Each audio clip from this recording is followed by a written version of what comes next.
오늘은 경금이 임수와 계수, 수를 볼 때 임수는 식신이고 계수는 상관이에요. 자, 이제 경금이 임수를 만나면 좋으냐 나쁘냐. 경금이 계수를 보는 거는 대부분 다 나쁘게 봐요. 네, 이건 좀 이따 하고. 자, 경금이 임수를 보면 자, 금생수 작용이 잘 일어난다. 문제는 뭐냐면 경금이 임수를 보면 제멋대로 한대요. 제멋대로. 자, 원래 경금이 병화를 만나면 통제를 당하죠. 통제를 당한다는 얘기는 규율도 준수하고 예절도 잘 지키고 어떤 정해진 틀 안에서 조직생활에 순응한다, 이런 뜻인데, 임수를 만나면 임수가 병화를 병임충으로 꺼버려요. 나를 통제하는 놈을 없애버려. 그러니까 경금이 임수를 만난다는 얘기는 통제를 안 받고 내 멋대로 하겠다, 이런 뜻이에요. 그러니까 경금이 임수 보면 머리가 팽팽 잘 돌아가. 그 얘기는 예술성이 되게 강하다. 그리고 기술력도 좋다. 창의성, 그 다음에 활동성, 독창성, 이런 것이 뛰어나다. 그리고 이제 자, 경금은 쇠잖아요. 정화를 만나면 정화가 용광로야. 그러니까 용광로의 녹은 쇳물이죠. 자, 경금이 임수를 보고 있는데 정화까지 보고 있다는 얘기는 경금이 정화라는 용광로의 녹은 쇳물, 이 쇳물이니까 담금질된 쇳물이에요. 그러니까 여기서 임수는 담금질 역할을 해요. 담금질을 한다는 얘기는 기물을 제대로 만들 수 있다는 얘기죠. 기물을 만들 수 있다. 그러니까 사람으로 말하면 값어치가 높다. 상품으로 말하면 그 상품 가치가 하이 퀄리티다. 재능을 인정받는다. 그래서 이렇게 경금이 임수를 보는 구조, 이런 예술성, 기술력, 창의성, 독창성이 뛰어나고 정화까지 보면 재능을 인정받는다. 또 병화를 봐도 마찬가지예요. 병화를 보는 구조는 어떨까? 병화를 보는 구조도 마찬가지예요. 화극금 금생수 이 구조로 가. 이런 경우는 재물복도 좋고 재능도 뛰어나고 또 특히 예술성도 강하고. 그러니까 경금이 임수 보는 구조 대부분 길하게 작용을 한다. 그러고 자, 경금 금이죠. 임수는 수고, 금과 수가 만나면 금수 쌍청, 또 금백 수청. 재능이 뛰어나다. 또 용모도 빼어나다. 그리고 이제 이 경금은 되게 딱딱한 속성을 가지고 있잖아요. 그 임수를 만나면 딱딱한 속성이 풀어지는데 어떻게 풀어져? 자유롭게 풀어진다. 자유롭게 풀어지다 보니까 독창성이 강하게 발현된다. 그래서 예술성이 강하고 기술력도 좋다. 그런데 경금이 계수, 상관을 만나면 이때는 경금이 녹슨다, 이렇게 나와요. 그리고 상관이니까 제멋대로 팍팍 분출해내는 욱성질이 있겠죠? 특히 이렇게 금수 상관이 상관을 만날 때 가장 조심해야 될 게 구설시비야. 다시 말해서 말을 함부로 막 내뱉어요. 참견을 잘해. 그런데 이제 금이 계수에 녹슨다는 얘기는 뭐야? 일단 게으르다. 아무것도 안 하려고 한다. 쓸모없는 인간이 되기 쉽다. 공부하는 걸 싫어한다. 그리고 계수가 오면은 정화가 용광로 역할을 한다고 그랬죠?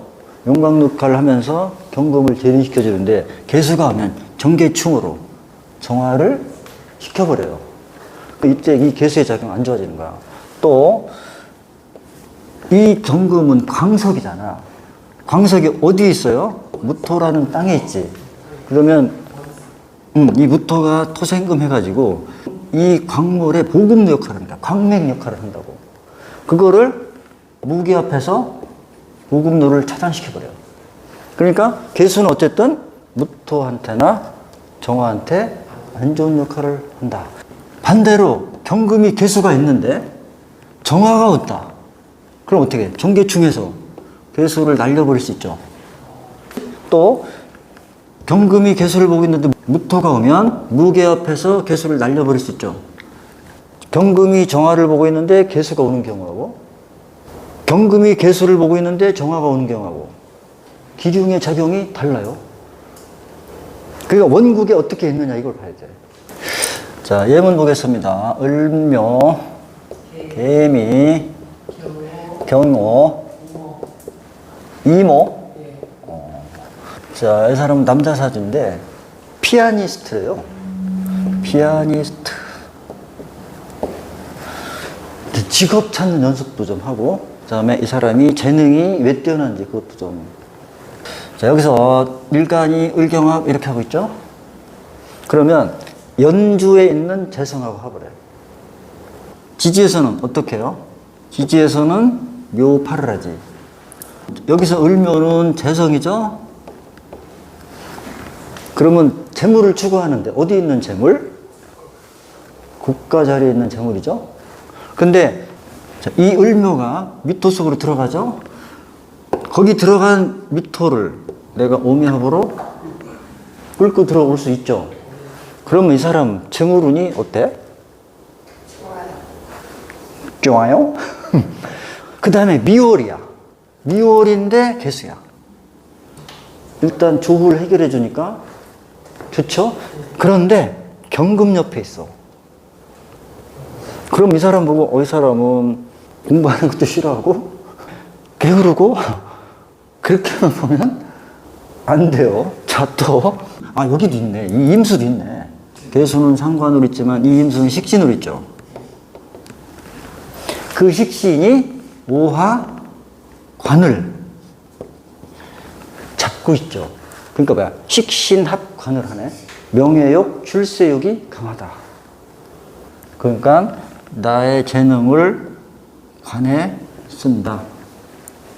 피아니스트 상이 뭐냐? 을경학이 피아니스트야. 왜 피아니스트냐면 경금은 딱딱한 거야. 을목은 부드러운 거. 그러니까 딱딱한 거와 부드러운 거. 그리고 여기서 이 을목은 뭐를 뜻하냐면 건말을 뜻해요. 자, 그것을 여기서 이제 묘파를 하는 거야. 자, 묘파. 파는 꽝꽝꽝 두드린다, 쪼갠다, 자른다 이런 뜻도 있죠. 음의 고조를 조율하는 거. 피아노를 두드리면 높은 소리, 낮은 소리 띵띵띵띵띵 나잖아요. 그러니까 일경합의 묘파. 피아니스트가 피아노를 치는 상이다. 아까 그랬잖아요. 경금이 임수를 보면 예술성이 강하다. 양쪽에 일간을 중심으로 양쪽에 식신상관이 있을 때 그 식신상관을 잘 활용할 수 있느냐 없느냐, 각 지지가 합을 하는지 아니면 형충으로 깨지는지, 그 얘기는 내가 추구하는 식신상관대로 발현할 수 있느냐 아니면 상반돼서 뒤집어 엎느냐, 이것을 판단할 수 있다. 자, 여기서 이제 을경합이 피아노상이라고 했잖아요. 임서하고 을목도 피아노상이 될 수 있어요. 넓은 바다에 파도 치는 상. 하나 더 볼게요. 갑진, 개요, 경진, 갑신. 특별히 하는 일 없이 지내는 건달이다. 자, 이것이 소위 말하는 건달 사주입니다. 아까는 경금이 임수까지 있었는데 지금은 경금이 개수만 봤어요. 경금이 개수를 만나면 녹수는 상이라 게으르고 노력을 하지 않는다. 빈둥빈둥 지내는 건달이다. 건달처럼 좋은 거 없다. 본인이 끝내주는 거야, 건달. 원래는 연월에서 간목이 개수를 보잖아요. 이것이 교육자 사주야. 천간에서는 경금이 개수를 만나면 경금이 녹슨다고 했죠. 지지에서는 유금이 진토를 만나면 유금이 녹슬어. 이런 구조들 대부분 수학을 싫어해. 배우는 걸 싫어한다는 거죠? 수학. 국영수의 수학? 그래, 수학. 매스매틱스. 자, 매스매틱스. 이때 간목은 진토에 뿌리를 내리고 있어요. 그지? 근데 유금을 만나잖아. 뿌리가 신금한테 잘려요. 그럼 여기서 간목도 흔들리게 되겠죠?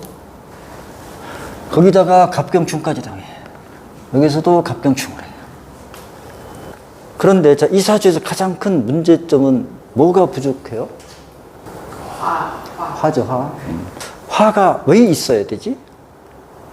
금을 달궈줘야 수기로 풀어져서 을 만들지. 그리고 봐요. 이 경금을 병화로 단련시켜줘야 이놈이 말을 잘 들을 거 아니야. 그러니까 경금을 통제해줄 화기가 없으니까 괴수로 제멋대로 간다. 거기다가 상관이야. 하나 더 보겠습니다. 기유, 정묘, 병진, 개미. 여자 사주인데 이제 혼인은 보는 거 잠깐 할게요. 자, 여자 사주인데 여기서 이제 남편을 찾아봐요. 일단은 이제 배우자분 볼 때는 궁을 우선 체크해요. 궁을 체크했더니 진토가 궁이야. 그러면 기토도 궁이야. 미토도 궁이야. 이 정화가 성이에요. 그럼 이 성을 나한테 모시고 들어와야 돼. 근데 들어와 못 들어와? 묘진천으로 못 들어오죠? 그럼 여기서 누구를 배우자로 봐야 되나? 그런데 여기서 이제 밑에서 천한다고 무조건 못 들어온다고 생각하면 안 돼요. 먼저 봐야 돼. 자, 이 배우자 궁하고 이 유금하고 진유합을 하고 있죠. 진유합을 하면서 이 정묘라는 남자를 포위하고 있어요. 자, 이때는 이 정묘를 남편으로 봐준다. 그러면은 이 정묘를 남편으로 봤잖아요. 그런데 이 남편이 유금은 또 누구야? 유금은 다른 여자죠. 그죠? 경금 여자니까 유금은 다른 여자지. 다른 유금하고 묘유충을 하네. 여기서 충이 뭐야? 애정관계를 교류한다. 그래서 묘유충으로 남편이 다른 여자와 관계를 갖는데 진유합으로 이혼하지는 않는다. 그래서 결론은 경금이 임수를 볼 때하고 계수를 볼 때하고 차이가 좀 있다.